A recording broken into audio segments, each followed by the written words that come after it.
Buenas noches, mi nombre es Bernardo Quiroga Turdera y les voy a presentar la microclase de robótica, específicamente en el tema de posición y orientación de sólidos rígidos. Este es un tema introductorio para que podamos avanzar mediante estos conceptos sobre las representaciones mínimas, sobre los cambios de posición y bueno, eventualmente sobre la cinemática. Todo esto se van armando como pequeños bloques, así que es importante que comprendamos un poco sobre la posición y orientación de sólidos rígidos inicialmente. La fecha es 27 de junio de 2021 y vamos a comenzar, como siempre comenzamos, hablando un poco de lo que vamos a ver hoy. Específicamente, dentro de la posición y orientación de sólidos rígidos, el día de hoy vamos a hablar de la posición y orientación, de ambos conceptos, de la importancia que tienen, de cómo se los representa, qué es lo que estamos buscando con su representación. Vamos a hablar de las matrices de rotación, que son fundamentales para comprender la orientación de los sólidos rígidos en el espacio. Y bueno, vamos a puntualizar un poco esto mediante un ejemplo. El ejemplo será a través de la rotación de alrededor del eje Z, que quedará bastante más claro en el momento en el que lleguemos ahí. Como podrán observar en mi pantalla aquí abajo tengo preparada la pizarra, de manera que si tienen alguna pregunta por favor realícenmela. Aquí yo puedo anotar lo que ustedes prefieran y se los puedo mostrar, ¿no? Como se los muestro ahora. Así que en ese sentido no duden en preguntarme. Muy bien, comenzamos. Posición y orientación de sólidos rígidos. Hablaremos inicialmente de una representación general que nos va a servir para asentar y ahondar algunos conceptitos. Veamos, por ejemplo, permítame, voy a cerrar esto un poquito. Sí, disculpen eso. Muy bien, vamos a hablar un poco del marco referencial inercial SRA. Hablamos de marcos referenciales. Si mal no recuerdan, en la anterior clase yo les comentaba un poco de los grados de libertad. En realidad hablamos bastante de eso y sintetizamos al final que existen 6 grados de libertad, ¿no? Entre los 6 grados de libertad tenemos 3 que representan la rotación y otros 3, bueno, inicialmente los 3 que representan la posición en el espacio. 3 X y Z, que nos permite poner un objeto en el espacio, donde sea, a partir obviamente de un marco de referencia inicial. Y los otros 3 que nos permiten comprender las rotaciones entre estos 3 ejes para ver cómo rota la cosa. Es decir, si yo tengo mi celular acá y lo muevo acá, hay un movimiento, un desplazamiento, que ese es el cambio de posición. Sin embargo, si además de moverlo he hecho esto, hay un cambio en su orientación. Entonces, analizando estos 6 grados de libertad, es posible comprender, perdón, el cambio de orientación y posición que tiene este sólido rígido en el espacio. Muy bien, para el caso general, entonces hablamos de un marco referencial inercial SRA, sólido, de sólido rígido A, lo llamaremos así, el cual, como podrán ver, es este rojo con el punto A, y hay una línea amarilla que va entre el punto A, es un vector de desplazamiento, y el punto B, que donde está el centro de masas de nuestro objeto en el espacio, este sólido rígido. Ese sólido rígido en su centro de masas también lo vamos a representar con otro marco referencial. En este caso el verde, marco referencial es RB, y como podrán ver tiene los mismos ejes X y Z, definidos por la ley de la mano derecha, sin embargo no son iguales, ¿no? Hay un cambio. Este vector PAB del que les hablaba, esta línea amarilla que se puede ver aquí, es la distancia que existe entre el centro de masas del cuerpo rígido B y el marco de referencia SRA. Si hablamos un poco en el tiempo, que no es el caso que nos concierne exactamente ahora, tal vez inicialmente este objeto estaba en el marco de referencia A y se movió hacia el marco de referencia B. Este vector de desplazamiento significaría precisamente este movimiento. Estaba aquí, se movió hasta acá. Y no cambió en nada más que un movimiento. Muy bien. Sin embargo, la orientación no es todo lo que hay. Perdón, la posición no es todo lo que hay. Porque también puede haber un cambio de orientación, ¿verdad? Disculpen, antes de que hablemos un poco de la orientación y se me iba esto, es importante que hablemos del vector PAB y les denote esta letra A que estoy poniendo aquí encima que no está denotada acá, porque aquí estamos hablando de física que siempre han visto los vectores. En robótica se pondrá mucho este superíndice A anterior a la transformación o cualquier otra cosa para denotar desde dónde es que estamos viendo. Es decir, por ejemplo, Mariana, si yo te pregunto, ¿desde qué punto estamos analizando este vector PAB, que va desde A hasta B? desde el marco referencial A, exactamente. Esto es lo que representa el marco referencial. Si esto fuera un B, una B, estaríamos viéndolo desde acá, nos estaríamos parando acá y estaríamos viendo el vector desde ese punto, que no es el mismo, o sea, es el mismo vector, pero no tiene los mismos valores porque todo es relativo. Lamentablemente así es la vida, señoras y señoritas, señoritas y señoritos.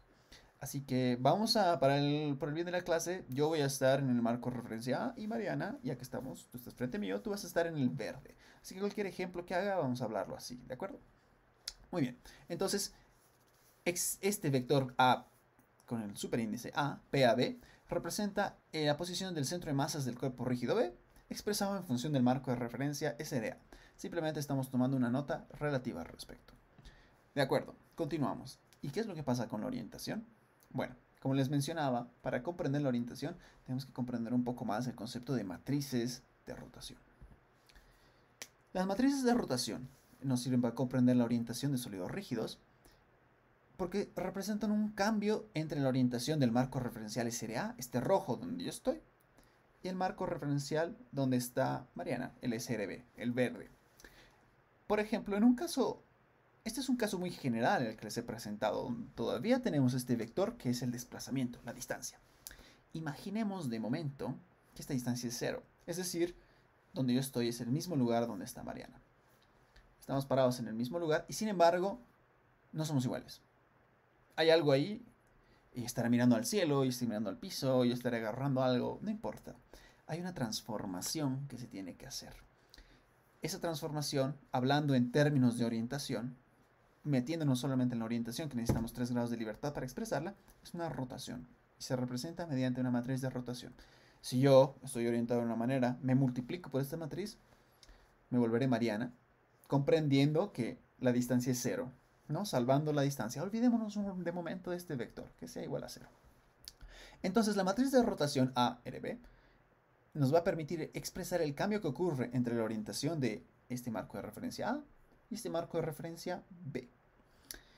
¿Qué quiere decir? Que vamos a expresar este marco B multiplicándolo por esta matriz, podremos llegar a expresarlo en el marco de referencia A. No se olviden que este superíndice, como les mencionaba hace un rato, representa desde qué punto estamos observando la operación, el vector, la transformación, lo que querramos. En robótica es muy importante tenerlo en cuenta. Muy bien, entonces, ¿qué es una matriz de rotación? La matriz de rotación está compuesta por 3 elementos fundamentales. Son columnas, estos son vectores columnas. Entonces, cada uno tiene cierta cantidad de elementos, ¿verdad? Específicamente, la matriz de rotación es una matriz 3×3. Cada uno de estos elementos tiene 3 elementos. Entonces tenemos 3, 3, 3, 9. Genial. Las columnas son ortogonales entre sí. Representan, por ende, una matriz ortonormal. El determinante es siempre positivo, de manera que la matriz es invertible. Y bueno, los vectores A, XB expresado en A, YB expresado en A, YB, no sé cuál prefieren. Dejémoslo en Y. YB expresado en A y ZB expresado en A son vectores de norma unitaria del marco de referencia SRA. Entonces, estamos expresando todo en función del marco de referencia, el rojo, el mío. Muy bien, estos vectores, como podrán observar ustedes, en esta ecuación no queda muy claro qué es lo que estamos tratando de hacer con estos componentes de la matriz de rotación. La matriz de rotación se compone de estos 9 componentes. ¿Qué es lo que son estas columnas? Bueno, las columnas son la representación de los ejes del marco de referencia SRB, el marco referencial de Mariana, proyectado en mi marco de referencia. Muy tranquilamente. Si tenemos estos dos marcos de referencia, saben que mis dedos no están a 90 grados, pero vamos a utilizar un poco nuestra imaginación. Este acá, la derecha, este acá, será el mío, el rojo, y este será el verde. Vamos a analizar componente por componente del verde. Entonces tomamos este. Del verde, ¿cómo puedo saber cuánto es lo que vale este en función de este? Estamos parados todos acá y queremos saber cuánto vale este. Para medirlo, lo vamos a proyectar a cada uno. Porque, como sabemos, este va a caer probablemente con una parte acá, otra parte acá y otra parte acá. Como han hecho en proyecciones toda la vida de física. Entonces tenemos una proyección en el X, en el Y y en el Z. Es sencillamente eso lo que estamos haciendo. El eje X del B lo proyectamos en A, en el XA. El eje X del B lo estamos proyectando en el eje Y del A. Y el eje X lo proyectamos en Z, o sea, lo estamos proyectando en los 3 de rojo. De igual manera, luego tomamos el siguiente. El B lo proyectamos en los 3. Y bueno, el tercero lo proyectamos en los 3. De esta manera estamos comprendiendo la transformación. Si yo tengo este verde, lo multiplico por esta transformación, obtendré este. Esta transformación nos está dando la llave para convertir uno en el otro. Por eso es importante denotar estos superíndices y subíndices, nos dan el orden. Ok, entonces, esa es la importancia de esta matriz de rotación. Yo pienso que esto va a quedar un poco más claro a continuación. Vamos a hacer un ejemplo en una rotación alrededor del eje Z, como les hablaba. ¿Qué quiere decir una rotación en el eje Z? Estos dos, vamos a comprender que no hay una distancia entre ellos. Nos olvidamos de ese vector amarillo que habíamos creado, el PAB inicialmente, es decir, la distancia que tenemos entre los dos, anulada. Estamos en el mismo lugar. Sin embargo, no son los mismos marcos de referencia, el verde y el rojo, porque hay una rotación. Vamos a suponer en este caso que la rotación es solo alrededor de un eje, el Z. Entonces ambos comparten el mismo eje. Es como que yo estoy acá y solo he girado así. Entonces mi eje Z, donde estoy parado, es lo mismo. No ha cambiado nada. Muy bien, perfecto. En ese sentido, analicemos el siguiente ejemplo 2D. Tenemos un marco de referencia SRA, el cual está denotado por los ejes X y Z. Bueno, aquí tenemos el X, el Y, lo estoy usando en mayúsculas solamente para esta demostración algebraica, digámoslo así. Y el Z no se lo ve porque sale hacia nosotros. Sale de la pantalla, nos clava aquí en el pecho, o donde quieran. Bueno, de igual manera tenemos un marco de referencia SRB, que es el verde, el cual está representado por los vectores unitarios V y W. El W no se lo ve tampoco. Por la regla de la mano derecha, tiene que salir de la pantalla, y como podrán ver, comparten el origen. Es decir, el eje W y Z son el mismo. Los ejes W y Z son los mismos, no son el mismo, son solo uno. Tenemos también un vector OP, que viene del origen y hasta el punto P. It's OP, man. Y la rotación alrededor de Z por un ángulo θ. Es decir, estamos tomando este punto como eje y estamos girando, ¿no? Como tratando de abrir algo. Aquí se puede ver que para que X se vuelva en U, hay una rotación alrededor de Z, de un ángulo θ. Y para que Y se vuelva B, hay la misma rotación alrededor del eje Z por un ángulo θ. Muy bien, de igual manera, si analizamos un poco esta gráfica de acá, podemos observar que del punto P podemos proyectarnos a ambos marcos de referencia. Si nos proyectamos a rojo, vamos a tener bajando el X, la proyección en X y la proyección en Y. Y de este punto P vamos a tener la proyección en U y en V. ¿Qué es lo que queríamos nosotros? Tratemos de rememorar un poco con las matrices de rotación. Queríamos comprender cómo podíamos utilizar, si teníamos los valores V, cómo podíamos representarlos en función de X y Y. Porque estamos hablando de un solo punto. Imagínense que ahora, esto tal vez va a tener más sentido. Yo veo a Daniel, Mariana también lo ve.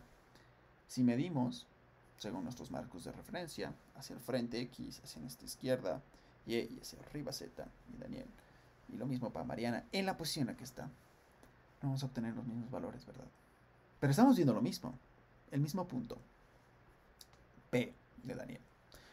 Podría haber dicho P de Pedro, ¿verdad? Pero no hay nadie, no hay ningún Pedro en esta clase. Entonces, P de Daniel, yo rojo lo veo diferente que Mariana verde. Hay una transformación que me permite traducir lo que ella ve a mi marco y viceversa. Hay una transformación que le permite a ella entender mi información y, wow, asimilarla en su propio marco. Eso es lo que estamos tratando de hacer con estas matrices de rotación. Muy bien. Con la relación de la matriz de rotación, que ya les hablé que eran 3 vectores ortogonales, se conocerá mejor la relación entre los ejes X y Z del marco de referencia rojo de mí, con los ejes U, W y W del marco de referencia SRB del verde, o sea, los de Mariana. En otras palabras, seremos capaces de escribir la representación x y z, la mía, del vector Daniel o P, o sea, de voz, y vamos a poder escribir lo que yo estoy viendo en función de lo que ve Mariana. Es decir, con lo que tiene Mariana, conociendo la relación entre Mariana y yo, entre los dos, yo soy capaz de escribir al vector Daniel sin medirlo directamente yo. Pues, obviamente sabiendo la medida de entre ellos dos, ¿no? ¿Les queda claro? Muy bien. Genial. Continuamos entonces.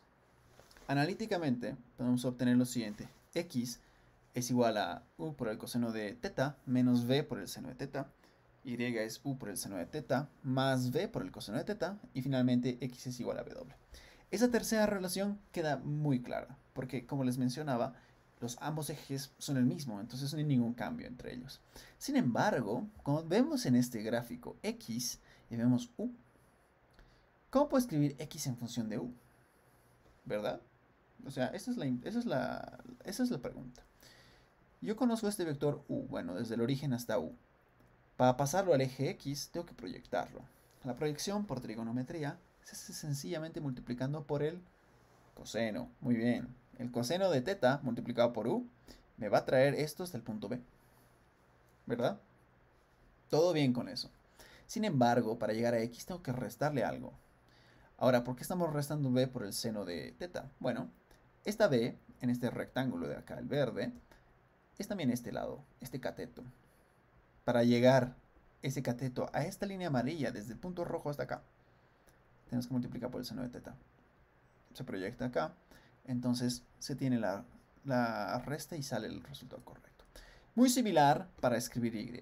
Se siguen los mismos pasos. Esto lo vamos a poder demostrar prácticamente en la segunda parte de la clase, así que si tienen dudas, vamos a utilizar la pizarra y vamos a tratar de hacerlo entre todos si hay muchas dudas al respecto. Eso quiero que comprendan que esto está bien, vamos a hacerlo luego. Muy bien, entonces si escribimos esto en notación matricial, somos capaces de sacar el vector VW, que representa el marco de referencia verde, Ariana, y X y Z, que representa mi marco de referencia, Bernardo. Esta matriz es la relación entre los dos, que de momento no es muy buena porque no nos conocemos, pero ahí está. Ahora, ¿qué quiere decir esto? Si analizamos un poco, vemos esta columna que yo les decía que representaba la proyección de el verde en el rojo, como el eje X, como el eje Z es el mismo porque estamos rotando alrededor de él, es 1 y no cambia nada en X ni Y. Sin embargo, su eje Y en relación al mío cambia con esta relación. Este multiplicará a U, este multiplicará a B y tenemos un cambio. Disculpen, este multiplicará a U, este multiplicará a B. Y lo mismo para esto. Esta matriz es la matriz de rotación universal alrededor del eje Z y dependerá del ángulo que queremos rotar. Podemos escribirlo de la siguiente manera, en notación matricial igual. Esta matriz representa la relación de B yendo hacia A. O una matriz alrededor del eje Z de manera más general. Si generalizamos esto alrededor de los otros dos ejes que nos faltan, bueno, podemos obtener los siguientes datos. La matriz de rotación alrededor del eje X y la matriz de rotación alrededor del eje Y. Como podrán ver, no son las mismas, pero comparten ciertas características. La columna que representa el eje que no cambia, o en realidad el eje alrededor del que se rota, se mantiene en 1. Y los otros representan cómo va cambiando esta rotación. Muy bien, entonces, un poco para recapitular lo que hemos hablado, la posición y orientación en general, la representación general. La posición de un sólido rígido es el cambio de posición representado por la distancia del vector PAB, específicamente en este caso general, En este dibujo que tenemos aquí planteado, la distancia entre nosotros dos, entre el origen rojo y el origen verde, esa distancia es el cambio de posición. Y el cambio de orientación del sólido rígido, está denotado por la matriz de rotación ARB. Entonces, con esta matriz de rotación, que es la relación que tenemos entre nosotros para girar y para estar apuntando al mismo lado, estamos pudiendo denotar cómo está cambiando este marco de referencia rojo en este marco de referencia verde. Es decir, Hay dos componentes importantes para lograr una verdadera transformación. La orientación, el cambio en desplazamiento y, disculpen, el cambio en posición y el cambio en orientación. Posición, orientación. De momento se los presento como dos conceptos no enemistados, más bien son buenos amigos, pero separados. Vamos a hablar un poco de cómo se juntan, cuál es su casamiento, qué representa cuando están juntos y cómo podemos aprovechar este concepto de transformar un eje en otro luego en la robótica. Es importante que comprendan esta parte, es muy fundamental. Entonces, bueno, con esto vamos a terminar esta microclase sobre orientación, bueno, posición y orientación de sólidos rígidos. Es, como les repito muchas veces y lo he hecho y lo voy a seguir haciendo, comprender esto nos sirve para poder armar los siguientes conceptos: representaciones mínimas, cinemática, dinámica, control, todo lo que venga en la materia de robótica. Muchas gracias por su tiempo. Espero que esto les haya servido. Espero que hayan comprendido. Después del quiebre, perdón, del break, vamos a tener una segunda parte en la que vamos a poder resolver un poco estos ejercicios teóricos y vamos a ahondar un poco más en estos conocimientos. Les agradezco por su tiempo, así que tómense unos cuantos minutos y volvemos.